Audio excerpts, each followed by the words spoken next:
Tēnā koe, he mihi ke a koe ako nei te reo rangatira o te motu. Hara mai, nau mai. Ka haere tāua kia tūtaki ki ngā rangatira o tēnei reo.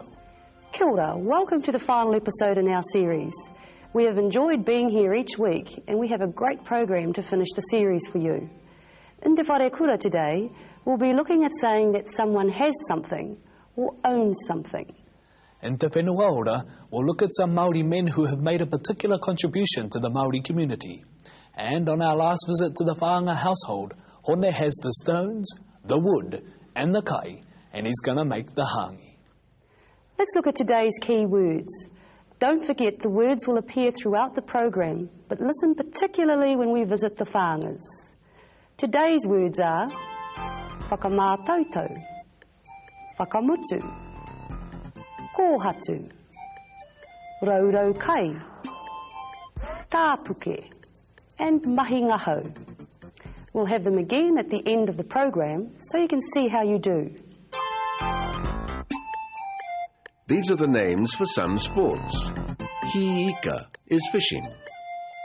Omahoiho is horse racing. Futupaoro is rugby. Tenehi is tennis.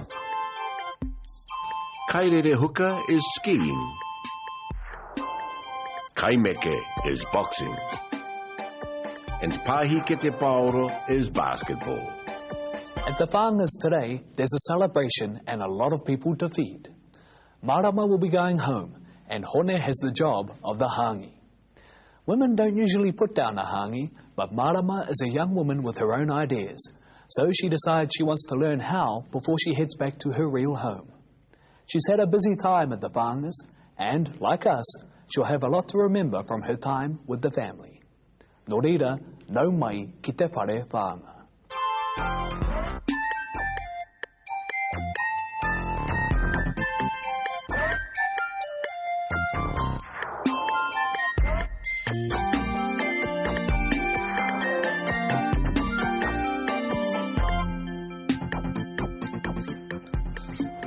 Kia ore pā, ke te aha koe? Ke te whakariri Hāngī ahau, ka whina mai koe iau. Ka kore tāia, ke te haere kia hau ki te whare wānanga. Kia tere koe? Oe, haparangi. Ke te haere koe ki ia? He te hoki ahau ki te kāinga. Koe nā tātou e kai Hāngī ai. Nei o kākahu mā, Mārama. Kia ora. Kia tere koe? Kei tureiti tau mua tau akraihe. Ka hore hau te hia haere. Ka hore koe te hihia haere? Hia hai. Ka pā mai he rongo kino a te rānei. Hia ha tēnā rongo kino. Ko wā tāua māka whakamātautau. Ka puta mai ngā māka i tēnei rā tonu. I wareware iau. Kei te māharahara koe. Ka hore noai ho. I kaha koe ki o mahi ako rāwiri. Korera waitua rauri e ako i ana mahi. Hia ha tēnei. Oh mai! Kei te mau koe to titipia ki te hararei. Ka? Aira, tō pepi hoki. Hana hau i te pepi. Ka ue e whakatoihia Mārama. Me waiho hoki taku titi pia. Kāti tēnā mahi rāwiri. Whakahoki atu te titi pia ki te pāhi. He mahi ngā hau noai ho. Whakamutua, nei tonu. Le hara hau i te pepi.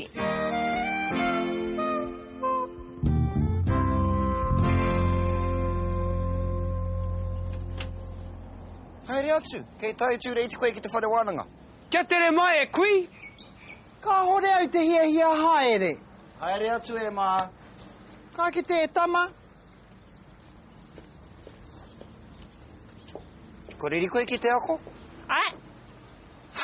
Ka pai, ka ki te koe. Ko mahi mai te ahi, ko utaina ngā kōhatu ki runga, mā ngā kōhatu e tunu ngā kai. Me pēhea. Me whakatakototia te raurau kai ki runga i ngā kōhatu.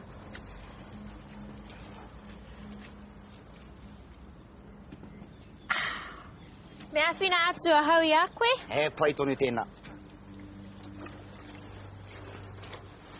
E hea te roa ka riri ngā kai.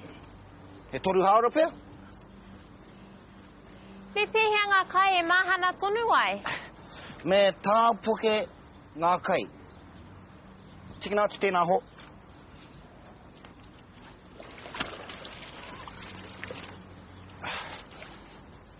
Ka aha I nai nei. Ka tā puke ka toa ki te ononi.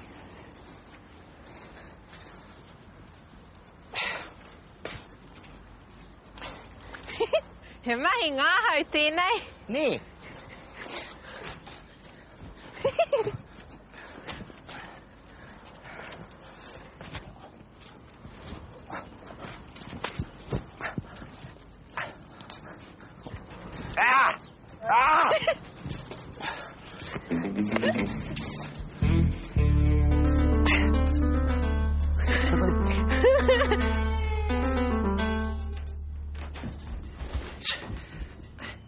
Ko te Hāngī.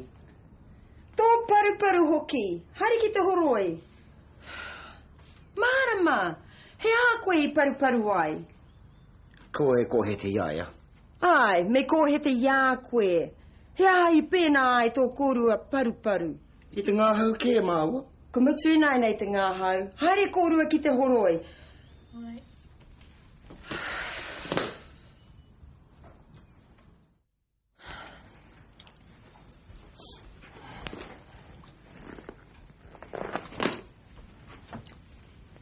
Kati ka mea aha koe, Mārama? Kore noi ho. Kua ngaro tētahi mea i a koe? Ai. He aha? Kua ngaro ia e taku pēa. Kaore e kitea. Tō pēa? I waiho e koe ki rote I tō pāhi? Kao. I waiho ki waho. Ko ware I au. Mārama, ke te mōheo koe he aha te taima? Ko rima kraka. Kua reri te Hāngī. Ko reri te Hāngī, ka pai. Ki te pai koe te āwhina mai I ahau? Aira. Kia ora. Kia ora. Kua tata te Hāngī te reri. Ka pai, kei te mate kai au. E ko ana tō āhua? Ai, ko ana hau. Titiro, He aha? taku whakamātautau. He ei. Ka rawa e mā. Kia ora. I pēheo hoki a rāwiri. Rāwiri? Kei e ia. I puta ia I tana whakamātautau. Ara. O kia ora rāwiri. Kia ora. I pēheo mahi ako I te rānei. Ka hore ahau I te ia ki te kōrero mo tēnā. Kei a koe te whakamātautau? Ai, Whakaaturia mai. anei. He F. Ai, ki hai ahau I puta I whiwhi F. He māngere kē nōu. He a koe I kore ai e ako I au mahi. Ko e whakahoha mai I ahau. Rāwiri, hoki mai ki konei. Hei, te tiro ki tēnei. Taku pēa! I tunua e koe taku pēa! E hone. Me pēhea e rua tu tēnei ki roto. Kua mate taku pēa e a koe. Mārama taihoa. Awe.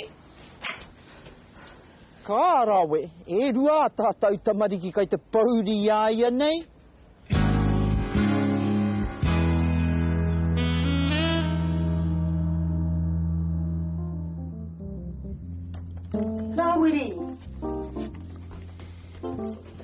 Rāwiri. Ia tō hia. Kei te hia kōrero ahau ki a koe. Ko te koe te kē tō hia. Kau, kia mōhio mai koe. He nui taku aroha ki a koe. He nui hoki taku aroha ki a koe mā. A te wā, ka pai ake o māka. Ka whiwhi ai koe pērā I tō kuia. Ai, whakaha ake taku mahi ako. He pono tō kōrero? Ai, he pono. Ka pai. He a koe I whakakā I te raiti, ko Mārama rawa. He Mārama rawa mo te puoru, pai tonu mo te mahi ako. Me mahi ako? Oh, I nai nei tonu. Ai, ina nei tonu. Kia pai tō moi.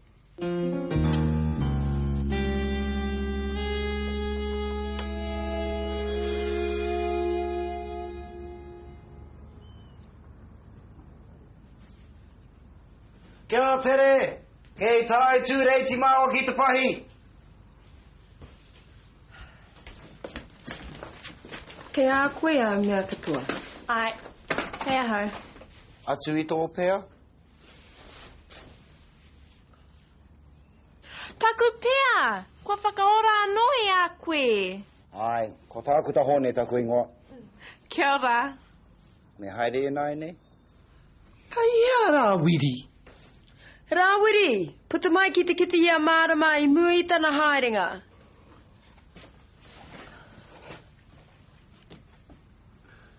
Hei konei, Rāwiri. Hea hai ka hai tō ngenge. Pai kato taku kaha ki a kua koranga. Ka tahi te tama pai. Rāwiri, he mea tāku moi. Tō pēr? Māku tō pēr? Ka hore he take ki au, kua pake ki haere a hau I nāia nei. Ai, he tika tonu, e hara koe I te pēpi. Hei konei.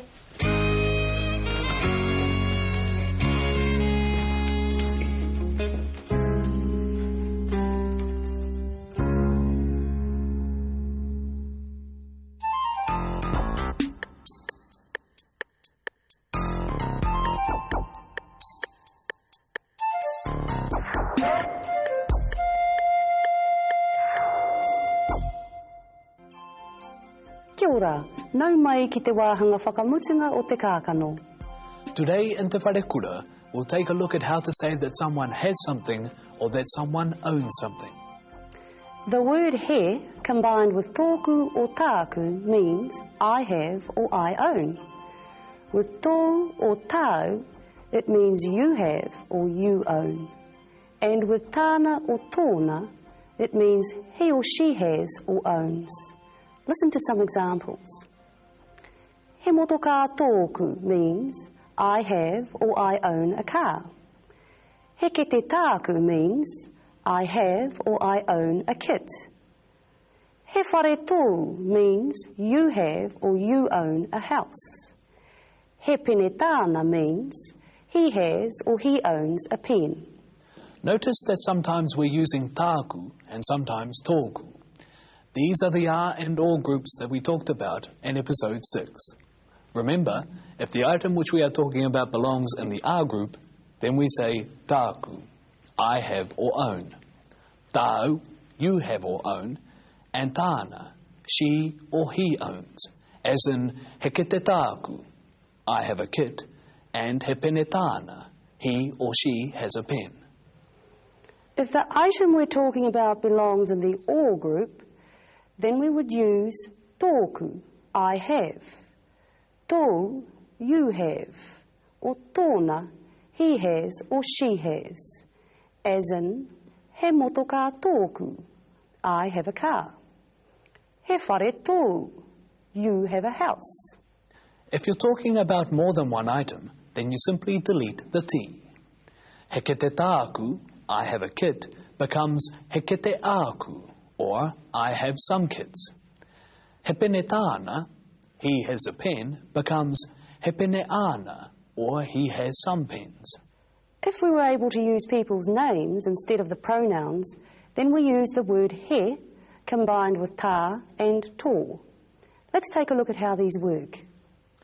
He whare tō keri means keri has a house. He motoka tō rāwiri means rāwiri has a car.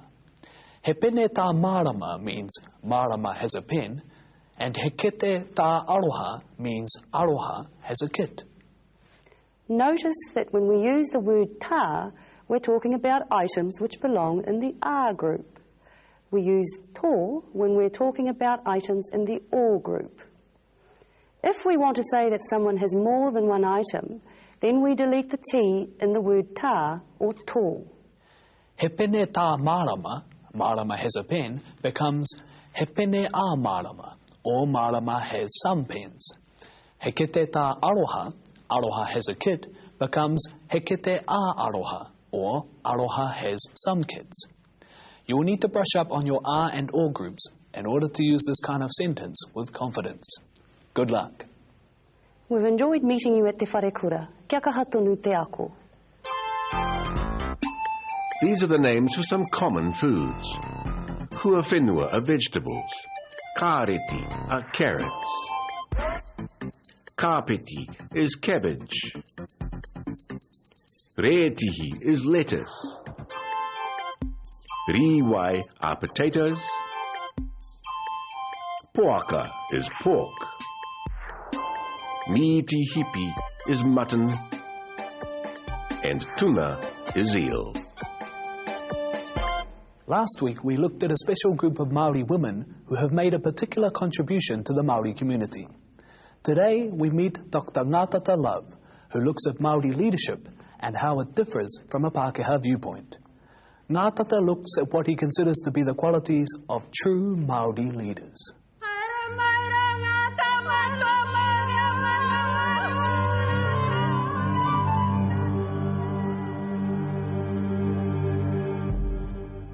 In traditional times, chieftainship was based on mana and control of land.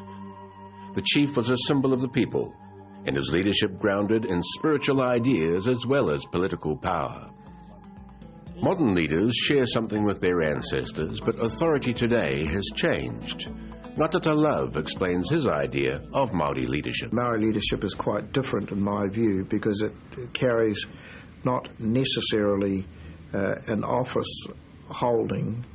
It is through the individual's leadership qualities which often counts. When you look at it, Māori leadership is more true to the concept of leadership, of the element of charismatic leadership, and the leadership that is given to a person because the follower is willing to accept them. One such leader was Ngātata's own tupuna, Witako Ngātata. He was a politician and was influential in early dealings with European settlers around Wellington. Well, Witako Ngātata, I think, is a very interesting person. He was born in 1800, and in 1839 he was he signature to the first sale to the New Zealand Company in Wellington. So it was that first sale that came about through his understanding of what occurred.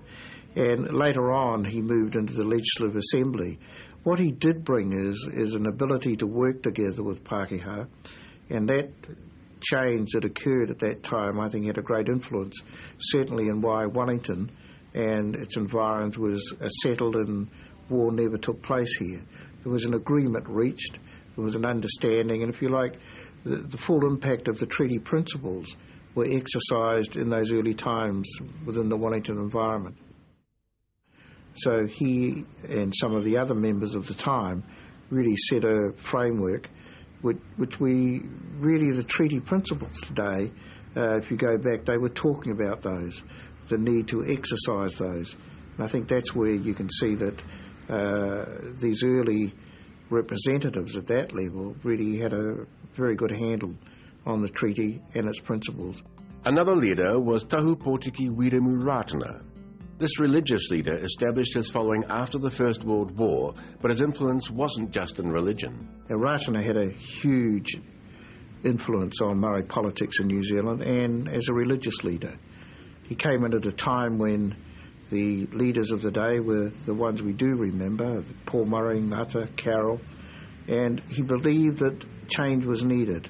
And he brought together thousands, 100,000 adherents who said that things had to be done differently and that we had to look after the dispossessed. So Rātana then moved on a pathway to bring about change in the political spectrum. And his candidates, by the 1940s, had won all of the seats in Parliament, all of the Māori seats. And people like Ngāta were defeated by a Rātana candidate. And so for many, many years, his philosophy influenced Māori politics. Rātana had an instinctive feel for what Māori at the time needed. He offered hope and healing to people who had nowhere else to go. The adherents are those who perhaps are not much different from the time when he brought them together. They were the dispossessed, those who had lost much through confiscation, who were not in the elite in terms of their tribal status, but they were the proletariat, if you like. And so there was a very powerful force within the Ratana movement today, which still has a great influence. The Ratana Church has adherents throughout the country. The political alliance with the Labour Party lasted right up until the 1996 election. Ratana churchgoers still follow the precepts set out by their tupuna, that all Māori should be offered support and care. Ratana himself looked beyond iwi to Māori as a whole. Really, the movement is underpinned by his original philosophy, that of the need to care for all people, irrespective of tribal affiliations. So he didn't really follow the pathway that's current today of the strong recognition of iwi or tribe. He, in fact, believed that it was the people that mattered, irrespective of their tribal affiliations. How many of our key words did you pick up?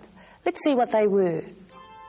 Whakamātautau, exam or to test.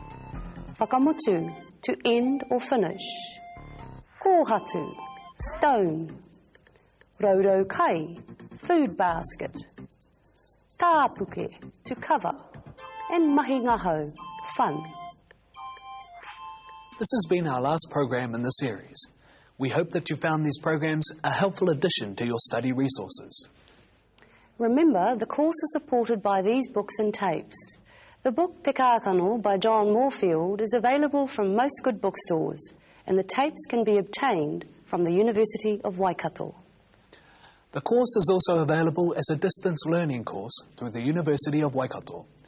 If you've been following the course as part of a distance learning program, we hope you continue on with your studies. Don't forget to practice what you've learned. Don't be shy to speak up. That's how you learn a language, and that's the best way to learn te reo Māori. Until we meet again, hei konei rā. Hei kona.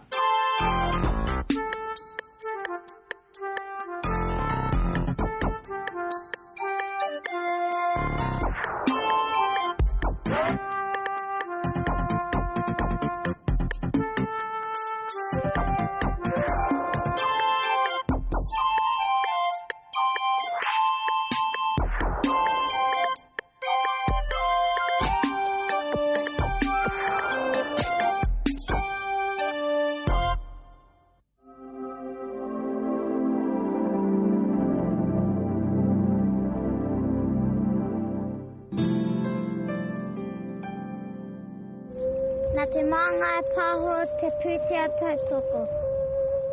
Toi tu te